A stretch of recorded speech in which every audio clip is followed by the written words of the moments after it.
గెలవాలా మేము గెలవాలా అనేది వాళ్ళది ఉంది. కానీ వాళ్ళు గెలిచే ప్రసక్తి అసలు లేదు.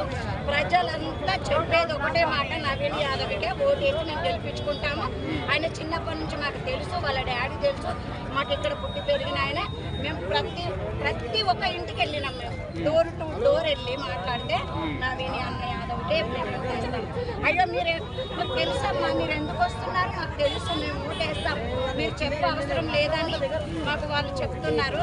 మేము చాలా అభిమానంతో మేమే వాళ్ళకి నమస్కారం చెప్పేసి వస్తున్నాం. అరే ఇంత మంచి వ్యక్తిని పట్టుకొని కేటీఆర్ రౌడీ సేటు రౌడీలు వాళ్ళు ఇట్లా చేస్తారు అనేసి అంటున్నారు. కానీ కేటీఆర్ అన్న మాటలు అది కాదు.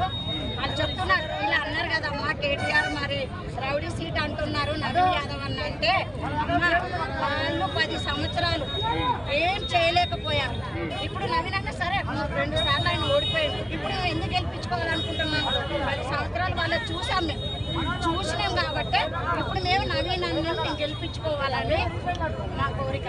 10 సంవత్సరాలు ఉన్న వ్యక్తి ఎవరైతే సడన్ గా చనిపోయారు, జనాలకు సానుభూతి ఉండే అవకాశం ఉంది. సో సానుభూతితో ఓట్లు పడే అవకాశం ఉంది అటేమన్నా? లేదు కాకపోతే ఆయన చనిపోయింది అనేది ఉంది. లేడీస్ని తీసుకొచ్చి ముందట పెట్టిన సునీత అక్కని, కానీ చాలా వేస్ట్ అది తప్పుడు. ఏంటంటే ఆమెను లేడీస్ని తీసుకొచ్చి పెడితే ఆ అభిమానంతోనే ఉన్న ఓట్లు పడతాయేమో, తన భర్త చనిపోయాడు కదా అభిమానంతో ఓట్లు పడతాయనే ఉద్దేశంతో పెట్టారు. కానీ లేదు అక్కడ. అది నేను పక్కా చెప్తున్నాను. సేలింగంపల్లి నియోజకవర్గం నుంచి మేము ఇక్కడ ఏంటంటే మేము ఎంక్వైరీకి వచ్చాము. ఎంక్వైరీకి వచ్చి సీక్రెట్గా చేస్తున్నాం. వాళ్ళు వెళ్తాలేదు, ఇక్కడ ఉన్న పిల్లలతో ఓటర్లతో మేము వెళ్ళి కలుస్తున్నాం. కాబట్టి ప్రతి ఒక్కరు నవీన్ అన్న